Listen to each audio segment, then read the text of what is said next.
it's Kim here. Thank you for joining me today for a process video using Dusty Attic chipboard. So the first step that I do once I've decided the collection that I'm using and I have an idea of layout in my head and I know what chipboard I want to use, I get the chipboard all decorated so it can dry. For this chipboard today, this is the Industrial Cluster number 7. I love these industrial clusters for boy layouts. They're really interesting combination of numbers, which I love, as well as industrial elements like screws and bolts and twist key end things. That's a very technical term. Lights, hooks, so all things like that. So very good for boys. Don't have to be done in grungy colours, as you can see in this chevron that I'm using here. So this is the broken chevron small that I'm painting here. I'm actually painting this with a glittery orange Prima paint. So you don't have to necessarily paint these industrial chipboard items in grungy type colours. So what I am doing here is either painting or waxing. So you'll see with the grey, the larger piece, that was done with a wax. This is done with a Prima paint, and I am going to do the various elements in different waxes and paints. And then I put them aside so that they can dry, build the layout, and then add the chipboard pieces in. Now I'm doing a little mustache, and I have a glittery black Prima paint here, or charcoal Prima paint, and just painting that up. Later, you'll see that I actually sand the edges of this to give it sort of more texture and distressing. But at the moment, just getting it painted up so that it can dry. Now, the chipboard doesn't take long to dry if you're not adding thick layers of paint. So these Prima paints cover well. It's not a thick layer, so it doesn't take long, and the wax doesn't take long to set either. But still, it is something that I like to get done. But you'll see I've decided, as I get close to the end of this layout, I decide to add more chipboard. And so I paint that up and I virtually add it straight away to my layout because it does dry so quickly.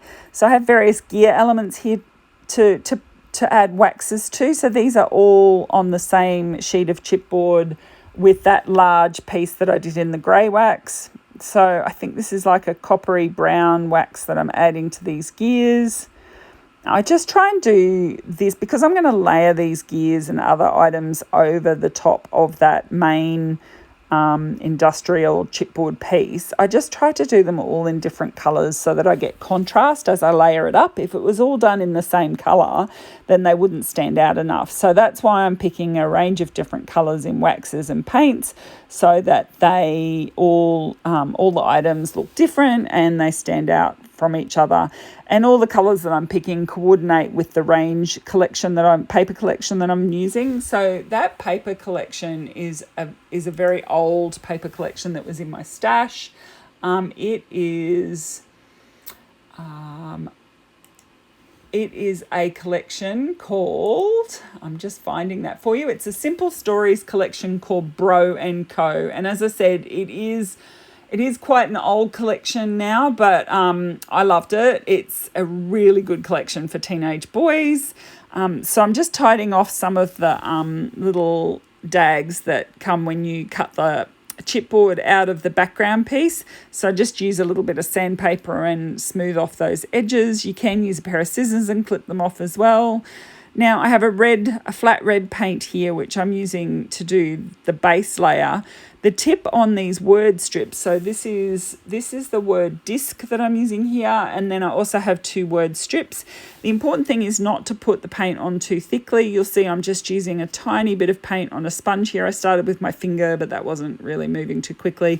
If you do it too thick, the paint goes down into the engraved words and you'll lose the words. And so you're better to put multiple layers very thinly, works much better. So you can see there that I've put some paint onto my sponge, but I have been dabbing it off to make sure that it's not thick. And then you won't have any problems with your words. If you do get some down in some of your letters, you can use like a pokey tool something with a fine thin point, and scratch the paint out of the word if you get a little bit down there. So you can see that I've just put that on very lightly. Now I am going to add some gold paint to some more gears. Again, as I said, just trying to add contrast to these pieces so that they stand out. I do love these Prima paints for their sparkle. You cannot beat the sparkle that you get in these paints. They're just incredible.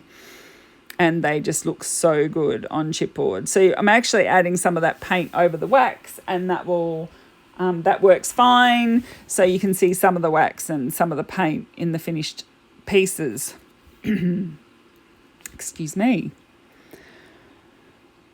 More paint. So this one is a coppery brown colour that I'm just adding over the brown wax just to give it a bit of variation in the colour. You might think that paint would have problems going over wax, but it actually works over it fine. So now I just set that all aside, and I'm going to start work on my layout. So these are 2 strips from a piece of paper that has, they're about 2 1/4 inch squares printed onto this pattern paper. So I've taken 2 strips and then just trimmed them down to 5 squares. Sorry, so they must be 2 inch square, and I've trimmed them down to a 5 square piece, so 10 inch by 2 inch strips. Found some more chipboard, just painting that in the brown sparkly paint that I've got. I'm such a messy scrapbooker. Always find bits as I'm going. Terrible. I should be more organised. People are sometimes interested in how long it takes me to do a layout. This layout took me 2 hours and 15 minutes, according to my unedited video when I started. That's fairly long for me. It's because the chipboard does take a little while to paint up. I am a very fast scrapbooker. And things come together. If it's going to work, it works pretty quickly. If the layout's not going to work, then it can take me quite some time to procrastinate over it. But when a layout falls into place, it'll just happen pretty quickly. This layout is weighted, talking about composition, which people are also interested in composition. You can see I was doing a bit of thinking there. This layout's very heavy on the right-hand side. And then so it's got those strips with the chevrons placed over it, and then the embellishments and photo come out from those strips. So the strips down the right hand side form the base of the layout, and then everything moves out to the left from that. So it is a very right hand heavy page, and you might think that, well, that's not balanced, so how's it going to work? But it does work. I'm not exactly sure why, but this is a reasonably common sort of composition for me, and it works. Probably because the background's quite dark, and you'll see at the end I do put white paint splatters over it, and I think that balances then. So the background gives weight because it's such a heavy colour itself. It gives a lot of weight onto that left-hand side, even though there's not anything on it, and the splatter of paint brings the composition further across to the left, and you'll see that at the end. So it does work. Now what I'm doing here is I have got another sheet of pattern paper, and I cut, which had various squares of I suppose you could cut them out and use them as Project Life cards, but I'm just using them for the various colours that are on them. Now I picked the various cards that had stuff on them that I wasn't thinking that I might use in a future layout, and the black, yellow, the check and the orange obviously coordinate in with those small squares in the strips, and I am going to layer them up behind the photo to give more weight to this photo. Now the photo is a 4 by 3 inch portrait photo, which I have printed on my selfie.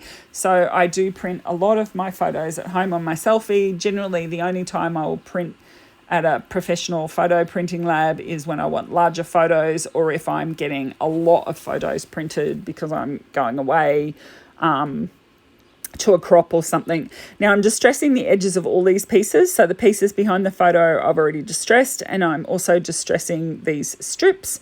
Again, boy layout can handle it to be a little bit more grungy, and the distress just gives more texture.